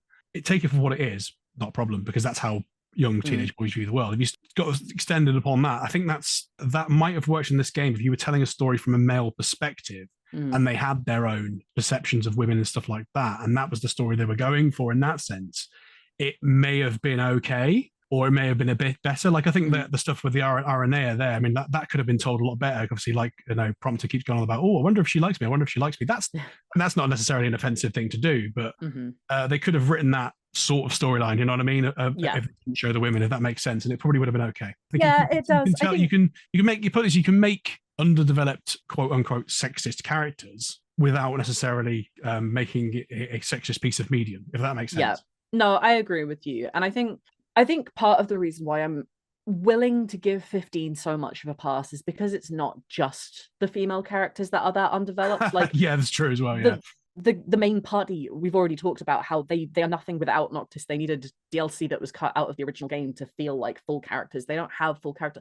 Nobody except Noctis really has a full character arc within the confine of just the original game, and that is so telling. I seem to recall, I think it might have been Tabata, it might have been somebody else in the development team. This was before 15 came out. I believe someone actually asked, like, are there going to be women characters in this game? Because we haven't seen any so far. And I think the way that question was responded to was along the lines of like, well, we're trying to really focus on like the friendship between these boys, and there isn't really place for a woman in their immediate circle. I disagree, but fine, that's the story they wanted to tell. Yeah, okay, yeah. Then ultimately the actual story itself was just very flat. The characters themselves weren't believable. Like it became less misogyny and more just bad writing overall, and that's kind of why I don't like saying that I want to give 15 a pass, because I'm not. It needs to be held at the same standards that I hold any piece of media that I enjoy, really. But it doesn't rankle the same way that 16 does, for example, or any other game in the franchise does. It's just different for it. Yeah, no, I agree. In some ways, maybe because they went for the bros together story, if they'd had a few more conflicts over how men might interact with each other when there are no women there, and that had changed when the women appeared, it might have been an interesting take on that sort of thing. And of course, the angle I alluded to before, where Iris wasn't sexualized or anything like that because her big brother was there, that might have been an interesting angle that some of them said, oh, isn't she nice? And then the brother stepped in and went like, what are you doing? That could have been an interesting dynamic that they could have played with. But then ultimately Eris actually joins the party and nothing in the dynamic changes, which just renders that development team point moot. And that makes Eris so much cooler, because that's how Eris is. But you see my point, and of course I'm just going to sort of caveat what I just said as if I was alluding to the fact that I speak differently when women are around. And that's not what I'm suggesting. What I'm suggesting is that the characters might be more prone to say different things because of different characters and how they'd be perceived and things like that. It would have been it would have, in some ways, like in isolation, you could have said some of the stuff, but it might have been more sexist. But if that was the story they were trying to tell and go for it that way, it could have been more interesting if it was done and written a bit better, is my take. I completely agree. I just want a Final Fantasy 15 version of the In-Betweeners. That'd be amazing. Can you imagine them all stood like, chocobo wankers, they all go to Thorpe Park together. I want, what's his name? Greg Davis, the tall teacher. Yeah, I want Greg Davis in Final Fantasy 15. I don't want him to change anything about stuff. I just want Greg. That would make it the best thing ever. And he is the best thing from the In-Betweeners by a country mile. By far. Yeah. Right. Shall we take a small break? Yeah, let's take a small break. And then when we come back, we can talk about things we actually like about the game. Yeah, and the first question I'm going to ask you when you come back and sit on this is going to be who your favorite character in the game is. And I'll repeat on myself. So that's probably a good thing to think about when we get back. Back to the joys that are Final Fantasy 15 and their plentiful joys. Before the break, I asked you who your favorite character was. Who was your favorite character? You go first. So I'm taking that to mean who my favorite character is in the immediate cast rather than like the entire game, because I think those are two different characters. You're right. Go for that. Within the immediate cast, I would have to say my favorite character is Prompto. Oh, really? And I know that's an unpopular opinion. I know quite a lot of people who cannot stand Prompto. As far as the entire game, that's really difficult, actually. But I think it's going to have to be Eris. Pint-sized powerhouse. She just steals my heart every time. I would say of the main four, I think Ignis is my favorite. Right. Iggy, I think he's number 2 for me. Yeah, he's really, really good. I mean, again, this is without playing the DLC. I like his role he plays at being sort of like I don't want to say dad character, but he's kind of like the come on, behave yourself. I love his performance as well. I think it's fabulous. Oh, absolutely. I mean, it annoys me every time he says it's dark. Let's go back. That pisses me Oh, off. motherfucker. The amount of times in my playthrough that not only he stopped me while I was in the middle of like trying to do something, but there would be another character like just watching him bollock me in the middle of the road. Like, dude, you are embarrassing me in front of our friends. Fucking stop it. Yeah. But I do like the ability he gets later once he's blind, where he can like throw a thing at the enemy that uses their weakness. I really like that part in the narrative that, like the point is if you're disabled, you might have an ability that no one else has. I really like that. I think that was a really interesting thread. And of course, I think the way that they actually treat Ignis's disability is really good within the game as well. There's the whole argument of whether or not he's going to be a liability, but Ignis himself is the person that comes out and says, look, if I'm slowing you down, I will stay the behind. Yeah. He's not afraid to mince words about it. And everyone else is a bit like worried, but like, no, I think it's treated really well. Mind you, the only annoying part about it is that there's that section where you're like after the train bit that narrows it down, but you go into some swamp with them and with the Malboros, fuck that bit. Got to be slower, and that's not a problem. But what's annoying, because I get the idea what they're doing. They're trying to still tell a story of you're helping, you're going as slow as your slowest member, but it's just how Gladio just shouts at you. He's like, oh, why are you going so quick? And it's like literally like I was trying to go slow. Don't be such a dick. He's definitely number 4 in the list. It should have been Eris. I think that Eris or Aranea are my favorite characters. I think Eris is fleshed out as a more well-rounded character. But that would have been so much better if it was Prompto, Ignis, Noctis, and Iris as the main cast. That would have been amazing. It would have been really good. They could have told the sort of she's got a crush on her, but he's really got eyes for Luna Freya thing. That could have been excellent little bit of love trialing going on there. It wasn't to be, was it? There's better men for you out there, Iris. Men that aren't tied to the monarchy. You're saying there's better men for you out there, Jack. Like I mean, he's that too, man. He's like a worse version of Sabin from Final Fantasy VI. I mean, like Sabin could kick his ass. I mean, come on. Get you a man that can suplex trains. That's all I can say. That's what this game needed. It needed to suplex that train when it appeared. Considering how many trains there were, we needed some monk techniques. But yeah, no. So I'd say Iris as well for the same. Like literally, like I think I said to you offline about imagine a different version of this game, which would be like a road trip movie where Iris was the main character, went along the road trip with Aranea, and that would have been an interesting one. Would have been much better. Hey ho, it wasn't to be. Definitely wasn't the only thing that wasn't to be as well. Should we talk a little bit about the cancellation of Final Fantasy 15? Go on then. Obviously, Final Fantasy 15 was set up to be this whole conglomerate of media. It was ongoing. There were season passes, which routinely stumps me. Do you know very much about the cancellation of it? I do know that was their plan. I think I talked about it earlier, that they were going to try and basically make everything they produced after this be a bolt-on to this game, which never really happened. And I know that it was presumed because it wasn't selling as well or whatever. I don't really know why or anything like that, but I know of it, yeah. Yeah, I'm not really too sure if anyone does know why it was cancelled. Presumably it would be to do with the monetary side of it because, as we all know, Square Enix and their financials are...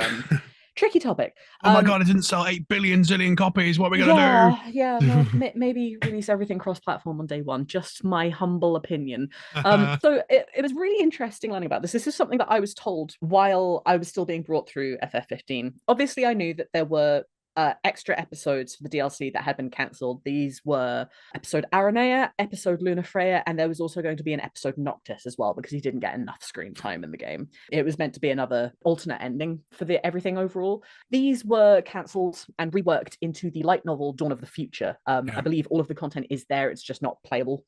The way that this was announced was on the 2-year anniversary stream. Now, I was watching this earlier just to try and get a sense of just like how insane this was. And it wasn't as big and bombastic. Now, being a Final Fantasy XIV player, I've kind of gotten used to some of the announcements being really rather big. We get live stream events at PAX detailing what's coming up in later patches.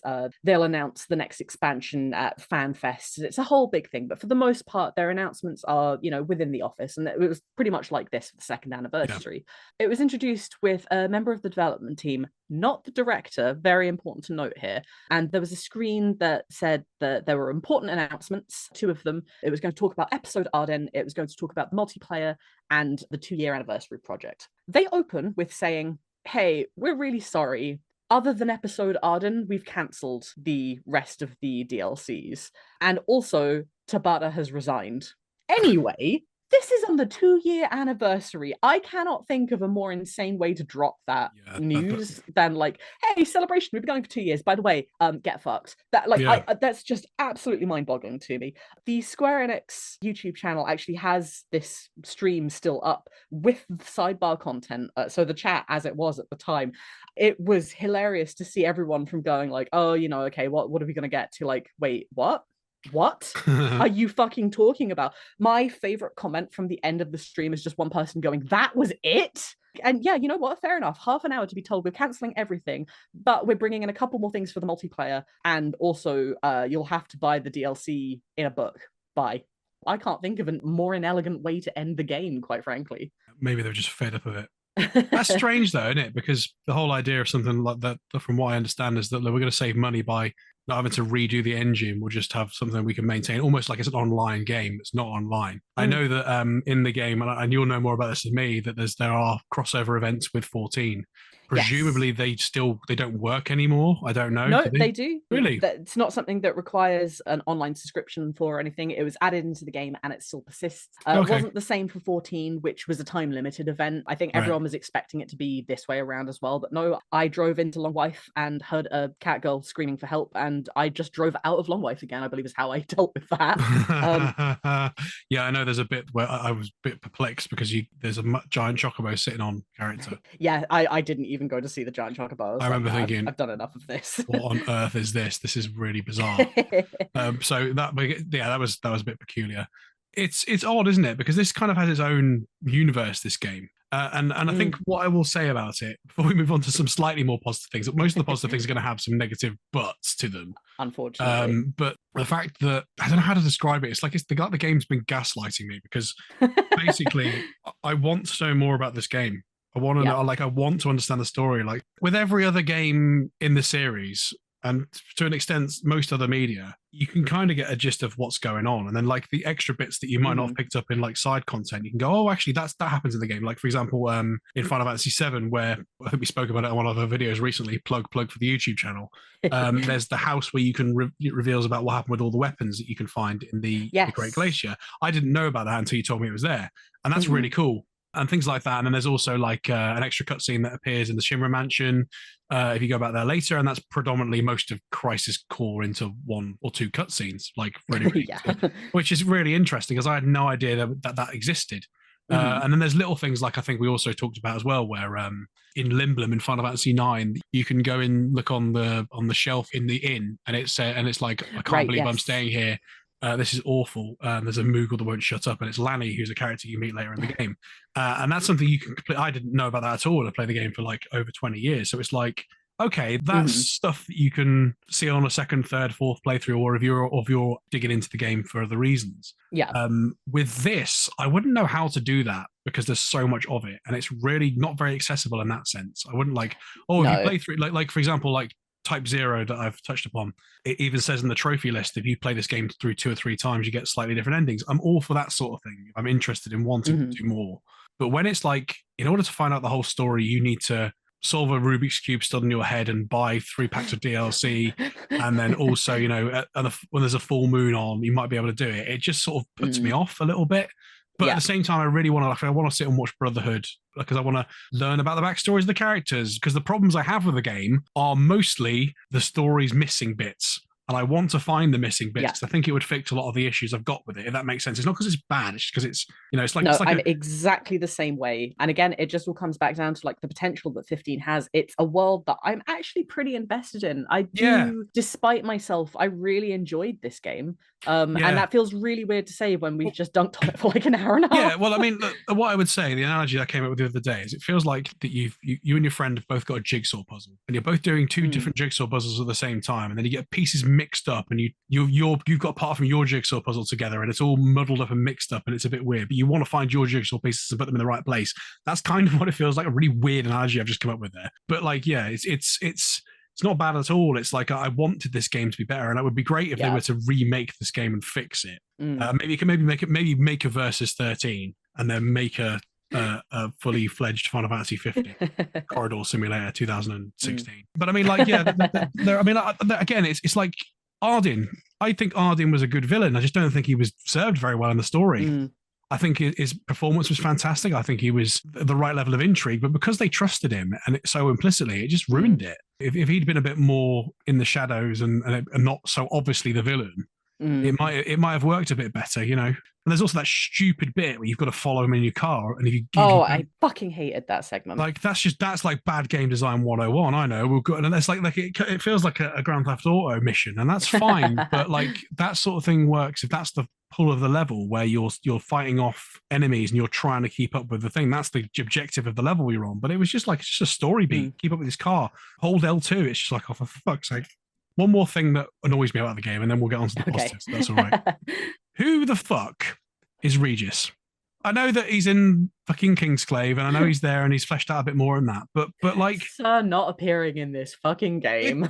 That is the most baffling part of the whole experience for me. Like, legitimately, and that's saying something. How you get to the end of the last dungeon, or the last dungeon before the Royal Edition was released, anyway. The last official dungeon, which is painful, by the way, when you go through with the ring. I hate that bit. The optional like Iron Giant thing that's not actually optional. And every time you kill it, it respawns, but actually you can just walk around it. That's great. Thanks, game. You get to a bit where you fight Regis, and he's been possessed by something. When you're going around Ardyn's, would you like to play a game? Flipping feels like you're playing Saul, the video game. And then it's like, oh, it's poor Regis. And it's like, didn't we hate him? Like it's made out like it's the poor Regis that you want to help, and it's like there's nothing in the game that suggests that Regis has any form of arc that turned him from being a bit of a dickhead, but actually he wasn't a dickhead. It's implied, and there's bits of it, but it's just like that's completely missing for me anyway. I never saw any of it at all. When you say Regis, Jack, I think you mean Ravis in this regard. I meant Ravis. Did I say Regis? What the fuck is wrong with me? Yeah. Who's no, Regis then? Well, Dead is. Oh yeah, Regis is the dad, isn't he? That's yeah. Right. No, I completely agree with you. Ravis is one of those characters who I really want to like. I think there's a lot of potential there. Ravis was designed to be a foil to Noctis in the sense of this is what happens when you are abandoned by everything through no fault of your own and you don't have a support system, unlike Noctis, who has his support system. I think they were actually designed to be foils that way. There's something really, really good there. And Ravis very obviously cares for his sister as well, even if he does display it very strangely at points. My biggest issue with him is how the fuck does he get from point A to point B to point C in like the span of however many days or whatever? Like, some of the places that he turns up and it's like, it doesn't feel like you're meant to be here. That entire scene in, I think it's Altitia, where Arden is talking to him and he has the umbrella and Ravis is just looking like a fucking wet dog on the sidewalk. That whole scene is like, cool, but what's the point of this? What's the point of you? I'd feel worse for you if you had more of a sustained presence. It's not even that his being a dick is that much of an issue for me, because like, fair enough, he's a dickhead of a character. I can get with that. That's whatever. But he's just such a confusing presence that I don't know how to feel about him in the end. Yeah. So anyway, Ravis, I've got his name right. It's just the way that boss, because by the way, his boss battle is a fucking nightmare at that point when you're fighting him. He just dies so many times. He was like a massive difficulty spike. The way it's served up in the story is like, oh, we've got to put poor Ravis out of his misery. It's like, but at no point in the story did you have any empathy with him at all. You thought he was a dick. Like, it's just so, it's like there's a missing chunk. That doesn't the only time you feel anything for him is that flashback where you see him comforting Luna before she like dies. That's it. And that's between those two characters. That's the only moment where he's actually sympathetic. And it's like the rest of it's like, well, he's just a bit of a Burke, isn't he? You know what I mean? Like, that could have been so much better. Like if you had like an episode Revis, if you'd had like, because like there's parts in other games where like, where it's a really good bit of design, like Devil May Cry 4 is a good example where you play as Nero in that game. In the first 3 games, you played as Dante, and you fight Dante halfway through the game. So you actually fight him at the beginning of the game as well. It happens in Sympathy of the Night as well, where you'll play as Alucard, and you meet Richter Belmont halfway through the game, and he's the main character from the game that came out before. And and to a lesser extent in the Pokemon games, you fight Red in the gold versions and stuff like that. So there's an element of like you're playing against someone that you've inhabited in the previous games. There could have been a good mix if they followed the Sonic Adventure style, like I said there, where you may play through as Revis and then like, or Ravis or whatever the fuck his name is, and then you sort of fight from each other's perspective. That would have been really interesting to do that, because that would have tied in with what you said there about he's the sort of opposite but not. So, but that's it for me for the slagging things off. Have you got any more to add? I'm sure we could be here for hours, but I think we probably could be if I really dug deep into it. No, I think those are my main gripes with the game, actually. So, in terms of what I enjoyed about this game, again, I think the game itself was actually like the combat system was really good. I think that the complaints I have with it are that the magic system felt tacked on. At no point in the game do you need to open the Ascension menu. You don't need to do any of it. But from what I can see, if you understand it and master it, you can actually create some quite interesting spells with it. Like I think you can have like certain items that create like a stunning spell and stuff like that. So it's quite an interestingly, really well developed battle system. And I like the combat in this game as well. I think it's pretty balanced between the different weapons. You can choose to be a hard attacker. You can choose to be a short sword person or a spear person, or you could even do that with your magic. You can just be a magician all the way through. You can choose the class or job of Noctis, and the other 3 are there locked in. That I think works quite well. And like I said before, I like how all the different things you can do add to the story and everything adds it to experience. And so in that sense, it feels like a real role-playing game because everything feeds into that big hole, which I think is really good. It's very unique, yeah. See, I have to disagree with you. I fucking hated the combat system. I fought with the camera at every single junction. I did not like the fact that things that looked really cleanly telegraphed to me, I was misreading. I just had a lot of trouble with the combat system. I don't know if that was me being a bad gamer. I don't know if it's 15 being 15.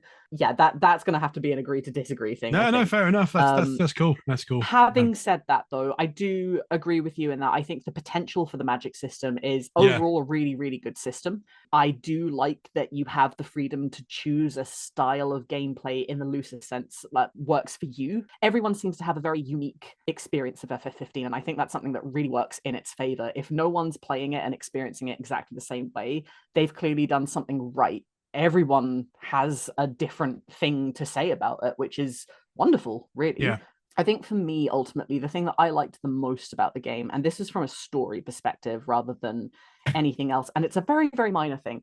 I really, really liked the aspect of going camping with your friends and you find these little places at, the end of going through the sewers for like, 4 in-game days, or you've just come back from like the world's longest fucking hunt at 2 a.m. and you just want to climb into bed. Yeah. I really like the aspect of just like, you sit down, you choose what you want to eat for the night, you look back at the photos that your best friend has taken of the day, and you're like, okay, well, why have you taken 13 pictures of the brick fucking wall Prompto? I swear to God, the AI is absolutely broken. But some of them are actually really sweet. The boys sometimes have things to say about them, and then you can save them, and then you get to go on with your journey. I think that's a really, really nice aspect of doing that.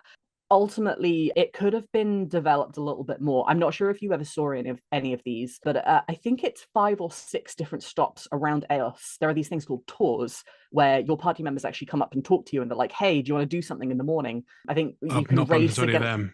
Right. I think there's a rest stop in Golden Key, which is the pontoon area that like right on the edge of the coast. If you rest at the Haven there, Gladio will say, "Hey, you're too fucking lazy. Get up and race me on the beach first thing tomorrow." Okay. So you can get up and race against him, and they have some nice things to say, like, wow, it's actually nice to be up at this time. I'm just not making a habit of it.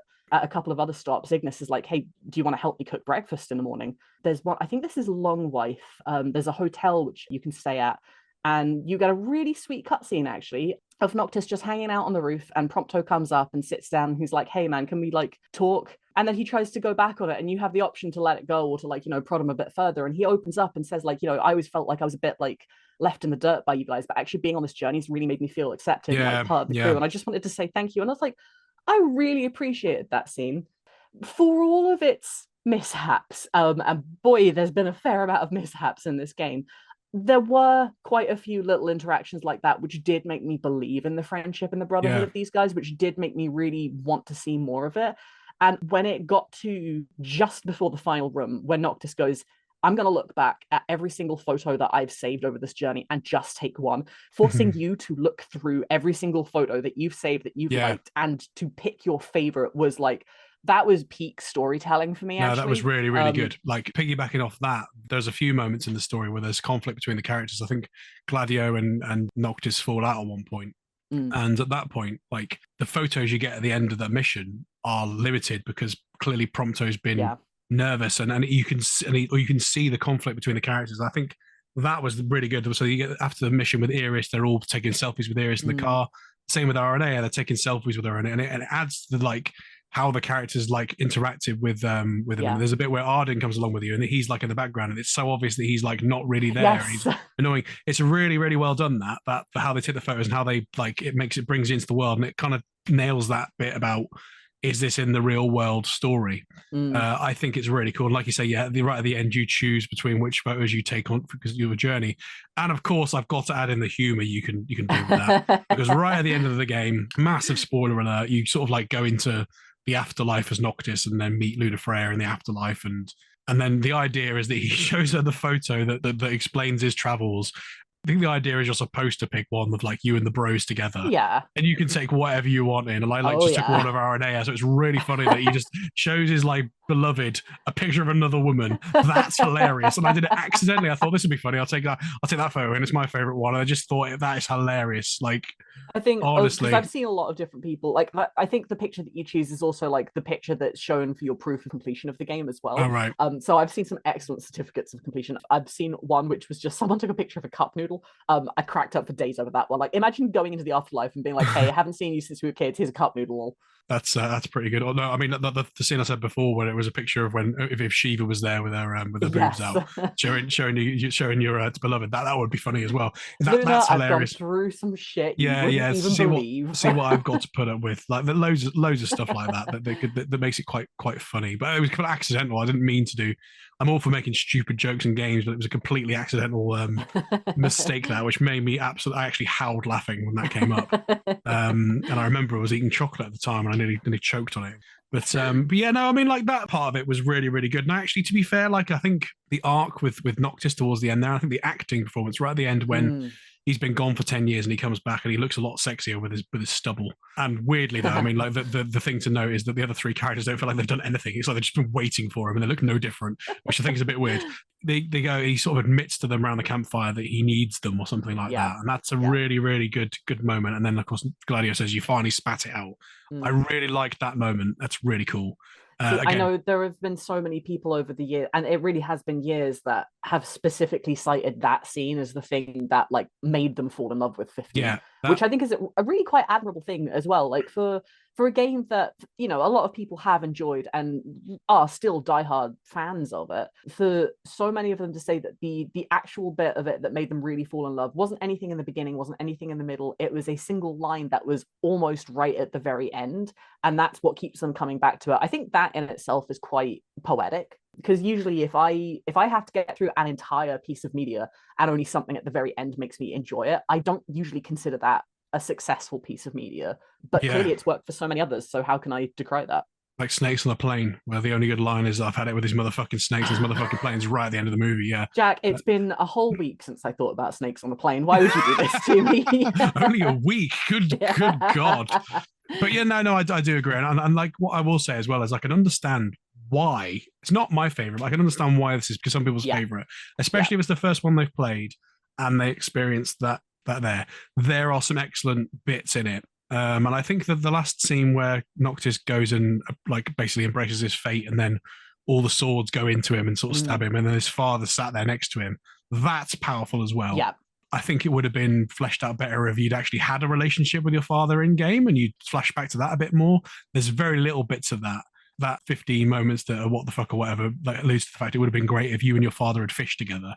That would have been an interesting link to your talent, but then you make some kind of, oh, my dad didn't really fish. It would have been a good like which is so bizarre, because I know that in some piece of material somewhere, the whole reason that Noctis got into fishing was a way to bond with his father. Yeah, so and it's only such a minor change, isn't it? Even if he hadn't actually fished with his dad, if he'd had his dad's fishing rod, it would have been a cool little link. And of course, if they'd fleshed out the characters of all the kings of past, would have been good as well. That part I think was we're going back into negatives now, but I think the ending, the climax of all that stuff, I think the build up was a bit weak, but what it paid off to, all the kings basically, like, you know, killing him, but at the same time handing the reins over to him or whatever the fuck was going on there. That was the gist of it. And I think, that was really, really cool.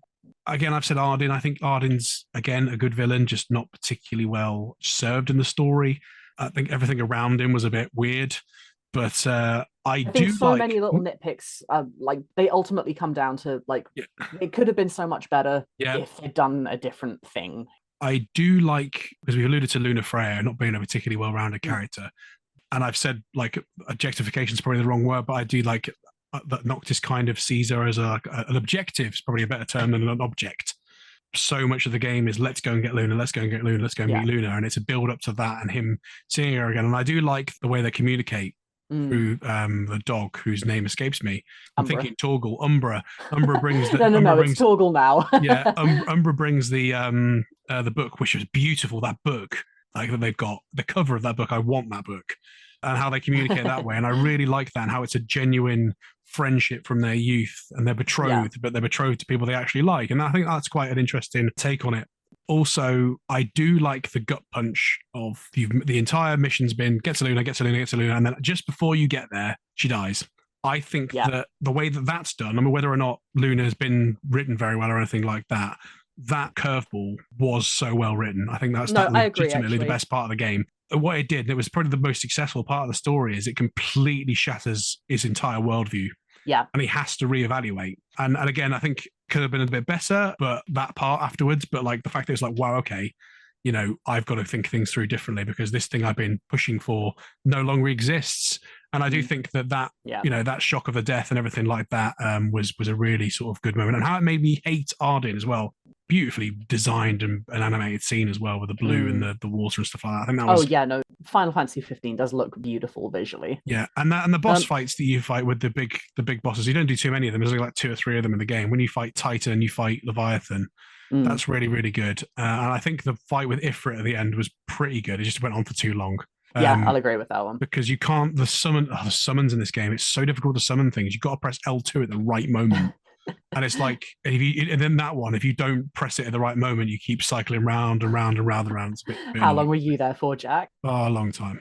Before we move on to our wildcard section, what would you rate Final Fantasy 15 out of 10? Ooh. It's the trickiest one we've had so far today, isn't it? 6.5 or 7. That's higher than I was expecting. Yeah, it's a 6.5 or 7 because the highs are really high. I like the combat and battle and stuff like that, and it's something I would revisit for that alone. And there are some good moments, and I do like it. I do like I say, I'm absorbed by the world. So I would say 6.5. I wouldn't say 7. I'd say sort of 6.5 probably. Right. Okay. Yeah. What about you? I think I'd probably give it a solid 5.5. Yeah. Or a 6. There are so many points that it could have been better at every turn, but it has gripped me for the last 2 years. And I did see a tweet or a post recently that was just like, ultimately, the biggest metric in is it good is, did I enjoy myself? And the answer is yes, I did. Yeah, here's the thing. If Square were to announce a trailer for something and then Noctis walk down the stairs in a trailer, I'd be hyped for I would lose my mind. Yeah, I would. I genuinely would. I think that like it has got in there. It's just it's a weird. It's like that. I've had that relationship with quite a few films where I've not really enjoyed it as much as I wanted to, but I have also delved into it and dug into it a lot, and it's really got in my brain. And I'm like, you know what, like, okay, this is really interesting. One that I remember having that experience with was I Am Legend with Will Smith. I've not watched it in so many years. Like, I don't think it was a particularly good film, but the idea of it, which has been told in multiple things, of like a man being alone with a bunch of zombies, basically, or vampires, whatever the flipping hell they are. I wanted more from that, and I think it had a really good concept. That sort of stuff. Like, there's a few mediums like that, and it's the first time I think with a game I've really felt that off the top of my head. I think because most of the time with a game, my mind's either blown or I'm underwhelmed because it's not as good as the prequel. Like typically a game will might have a sequel that's generally better, actually, because they tend to have more money and they throw more money at games. Are unique in that sense that they, the sequels tend to be better in a lot of respects. But then sometimes they might go off on a tangent and do something that I didn't like as much as the last one. So it's like, I'm either really overwhelmed or really underwhelmed. Here I'm kind of like in the middle whelmed. Just fully whelmed. I'm just whelmed, yeah. But no, I'm glad. I've definitely like, I've enjoyed this episode particularly as well. This has been good fun. I was really excited to get to talk to you about this. Yeah, that's the thing. I've really wanted to talk about it. Like, I wasn't, I'd rather talk about it than play it. There we go. It's a weird that's experience. The best way to put it. And one more thing to note, just before we move on to our wild cards, only because I'm really pleased with myself that I've written the names down, is because this is done by, is it Hajime Tabata? Now, he is notable for directing Crisis Core and Final Fantasy Type 0. Now, those games, Crisis Core we'll get to, I'm sure. I'm not enamored by the storyline of that game, but mostly not enamored by how it ties in with the big story. We'll get to that. But I like the game. Like, I like the mission-based story of that. Type 0, not played too much of that, but it's quite similar in that sense. I like the mission-based approach. And he also directed The Third Birthday, which is the third Parasite Eve game as well, which I've not played. I knew about the two Final Fantasy games. I didn't know that about. It was The Third Birthday was his baby, from what I've read anyway. So I've not played that. I've seen it on the shelf loads of times and wanted to get it, but also I've got to play the first two first, kind of thing. But that's it for Final Fantasy 15. For now, we will touch upon Final Fantasy 15 again, I'm sure. What's your wild card, Mol? While I was making my notes on Final Fantasy 15, all I could keep thinking was, I wonder what the worst game that's ever been made is. You're talking my language now. I just could not banish that question from my mind. It was a surprisingly difficult question to get an answer to, because obviously there's so many different metrics as to how you can score a game good or bad. I'm not sure how many people of our generation or even younger will know about this unless they've done some hardcore research. But there was the video games Crash rush of, I think it was the early 90s or late 80s. 82. Yes, that's right. So that was all to do with Atari going bust and allegedly burying several tons of E.T. the video game in the desert somewhere. There is a documentary out there which actually follows that story. That documentary is called Atari Game Over and was released in 2014. I highly recommend. I tried looking at the lowest rated games on Steam to see what kind of things were out there. And a lot of it was just like, freeware or untranslated. So what I ended up looking at was a game that you've probably heard of. It achieved some notoriety a few years back, in no small part thanks to the Angry Video Game Nerd. This is a racing game called Big Rigs Over the Road Racing. Big Rigs Over the Road Racing, yeah. Big motherfucking rigs! Yep. For those who don't know about Big Rigs, this is a racing game, and I use that in the loosest sense possible, where you, the player, control a semi-trailer truck, and you're supposed to be racing against an AI opponent, but Big Rigs is so badly made that your opponent doesn't move, or if they do, because I seem to recall that they actually introduced a patch to make it a little bit more playable, they'll race you all the way around and then stop just before the final lap. So you'll never lose. If you don't like losing, Big Rigs is the game for you. You're always winner. There is zero collision with anything on the course whatsoever. You can just drive straight through buildings. You can go up like vertical mountains with less difficulty than I've ever had in Skyrim. If you like absolute messes, Big Rigs is the game for you. Now, I was actually interested in to see who the hell produced Big Rigs, and it was a European company called Stellar Stone, who have long since gone out of business. I think they were only operating from 2000 to 2004, and they have 6 games credited to their name. Big Rigs is one of them, obviously. There was a Midnight Race Club game, which was more sports cars, which is functionally identical to Big Rigs. Wow. However, they introduced collision with buildings, and there were slightly better physics. On the flip side, it's still not possible to lose because the AI does the thing of doing a full lap and then stopping before the finish line. And for some reason, levels now have obscenely long loading times. One video that I watched, someone playing Midnight Race Club, I believe it was like almost 2.5 minutes. They had to wait from clicking select course to actually being in the course. Stellar Stone also did a couple of historical edutainment games. One was Ultimate Civil War Battles, and another one was Gettysburg Civil War Battles, presumably about the American Civil War. That's amazing. They also did a pinball game, which I couldn't find any footage for, called Total Pinball 25. The only thing that I could learn about Total Pinball 25 was that they showed the entire table on the screen. They didn't like scroll up or down to follow the ball, which would have done my head in.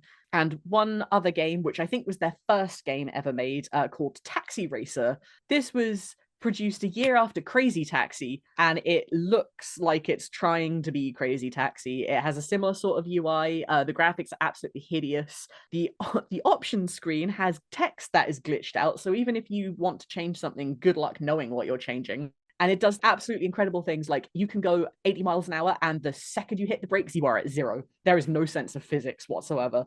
Now, over the last weekend, I was with a friend and we went to an arcade bar up in London's Soho called NQ64. Very interesting arcade bar, lots of old stuff. We nearly put our knees out on DDR, if you can believe that. I'm certainly not in my teens anymore, I can tell you that much. But they actually had Crazy Taxi there. And it was as fun as I recall. If you want to play a good, not exactly a racing game, but a timed against the clock game where you're in a car and you just need to pick people up and then drive as bonkers as possible and you haven't played it before, highly recommend Crazy Taxi. It's one of those things everyone should really play at least once in their life. I always like talking about bad games. I think you knew that before. It's interesting that the couple that you mentioned there I'd never heard of, so you've impressed me there, because I went through a period with my pal probably about 8 or 9 years ago, but over a course of years. So between the years of, say, 2016 and, say, maybe 2019 before the world ended. So 3 or 4 years worth of us doing the similar thing. We used to go to conventions and buy shovelware. Let's see how funny this is.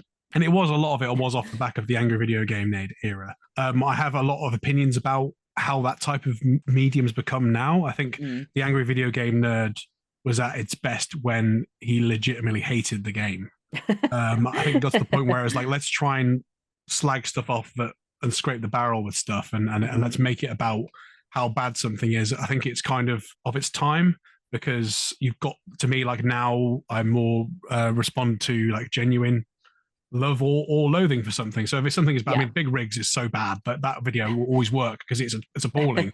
And of course, he got to the point where he ran out of legitimately bad games. And it was a case of like, well, let's just talk about stuff that's a bit naff. It inspired me to look at a lot of games, and we played some things like Blast Entertainment Games, which are, I think they're a British studio, and they produced infamously the Little Britain game. But there's loads of like weird things from the Blast game library. Like, for example, there's a Dr. Dolittle game, but also a Beverly Hills Cop game. And it says on the wiki of bad games that used to exist that this company either were either racist or hated Eddie Murphy because the front cover is just a white dude on both of them. Oh my God. That's the speculation, because and I think that Beverly Hills Cop is probably the worst game I've ever played. Yeah, no, there's loads of bad games I own, but there's one actually I've just looked up on my shelf that I really want to delve into at some point, which is Demolition Girl. Oh, that's one that I've heard of. Yes. And Demolition Girl is basically this really piece of shovelware where a Japanese model touches a crab on a beach and becomes a gigantic woman, and of course all these guys are going to fly in with a helicopter and make measurements of her body to flip in, well, save her and stuff like that. And it's really obscene and like offensively sexist, but it's like it's funny to poke fun at it, shall we say.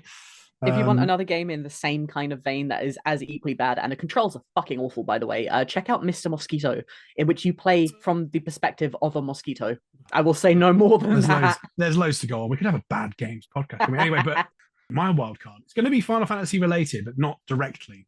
Does the username EarthMage2000 mean anything to you? No. Right. Does a Final Fantasy Guild Quest mean anything to you?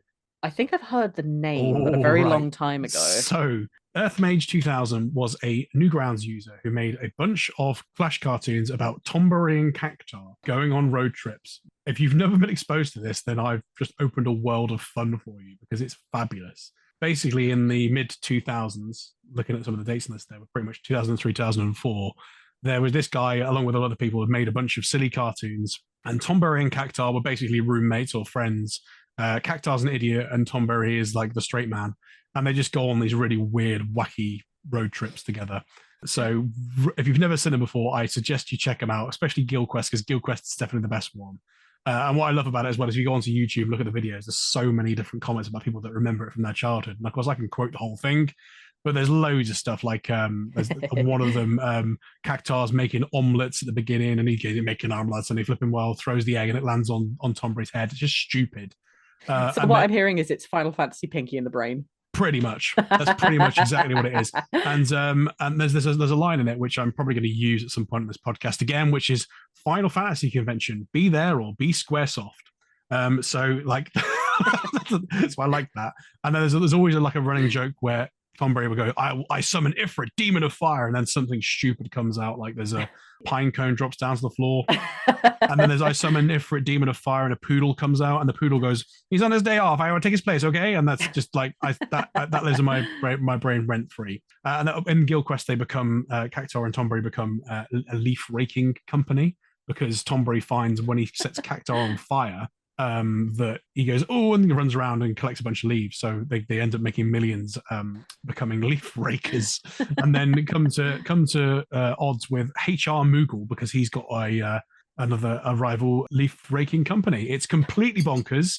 And what I liked about revisiting it is that a lot of humor from that time can be close to the knuckle. There's a few things that are thrown in there that are like, ooh, but it was just silly, and there was nothing in there that offended me. It was of the time, and the jokes are pop culture references to like Mary Kay and Ashley and stuff like that. But There wasn't anything that made me wince. It was just all like, this is just stupid and funny. You know? See, saying that about the comments on the YouTube videos as well, I think something that I've always found really, really charming is when you look back on like old videos that have been ripped from the Flash websites and just uploaded on YouTube. Once you can get past the like uploaded 16 years ago part, which I hate seeing. Yeah. I wish they didn't say that. The amount of people that you see commenting on those kinds of videos that are like, wow, I remember this from my childhood, or like, I've been laughing to this for 16 odd years. Like, that always really warms my heart, actually. Yeah, it's nice, cool. And there's a lot of that around that particular thing. And I think it's good to celebrate that, because there's stuff I've alluded to before with Flash games more than anything. There's one more I'll talk about there's probably more likely to have heard of, but maybe not. It's Final Fantasy A+ by Mouse Clicks, I think that their username is. Does that ring a bell? Do you know what Final Fantasy A+ is? No, this one isn't ringing a bell, actually. So Final Fantasy A+ was another Flash movie released on Newgrounds. I would definitely recommend you check this one out. Basically, a young guy's final for his high school Japanese projects with insane animation and fully voiced in Japanese. It's about 10 minutes long. And the premise is that the main character is like a Final Fantasy character and has to fight various school-based enemies. So he's got his friends. One's like a black mage and one's a white mage. And then they go into a battle and they fight like a textbook. And everything's done in Japanese and animated by this one guy. And of course, I remember when this came out 20 years ago. And it was celebrated so much then. And what's interesting about it is that like I was 13 when it came out. So I was more interested in the silly, stupid humor, which again has its place of like Tom Burry and Cactar drawn really badly with silly jokes. And I didn't want to see this. And I didn't understand why people were revering it so much. But watching it again now, the fact it was made by one person, fully animated, fully voiced in Japanese, is really, really, really good. And I watched it earlier. And I thought this is incredible. And of course, at the time, people were pushing for a Final Fantasy A+2, and he's got like a little FAQ on Newgrounds and the comments. And one comment which I've got here is, why don't you make a sequel to this? And he's gone, I've seen enough titles go bad because the producers made sequels to please the crowd. Games, on the other hand, are a different story. And we alluded to that earlier, how sometimes the sequels can be better. And I thought it was really interesting how a 19-year-old guy at the time had such integrity that they went, you know what, I've reached perfection with this. I'm going to do something else. I think that's fascinating. I'm absolutely going to have to check that out then. That sounds incredible. Worth watching. There's loads of parodies and things like that. And we talked about them, I think, on one of our videos, didn't we? About we mentioned 8-Bit Theatre. I do remember that. 8-Bit Theatre came up in the podcast, but you mentioned in the Nibelheim flashback has been parodied in one of the videos, I think. So yeah, it's good to celebrate the parodying artistic side of Final Fantasy community because someone's got to talk about it. Because again, like I said, there people have been enthused by some of this stuff. And I remember I saw a comment this morning looking at one of Guildquest saying that I learned a lot about Final Fantasy and got involved in the community because of this video. And it's really nice to talk about this sort of stuff because it's these things got millions of views from albeit 20 years ago, so it's over a long period of time, but they should be remembered and revered. No, they absolutely should. Yeah, no, that's wonderful. I'm going to have to check all of those things out, Jack. Thank you. No, please do. You'll enjoy them, and then we can start quoting Omber and Cactar. So that's it from me. So thanks for listening. Where can we find you online, Mol? I can be found as ever on Twitter at @Adramalek. What about yourself, Jack? I can be found on Twitter at JackMullen8. And of course, we can be found also on YouTube at EXP Required. And also 2 random words for me on YouTube if you really fancy checking some of that stuff out. See you later. Wonderful. Thank you, guys. Bye.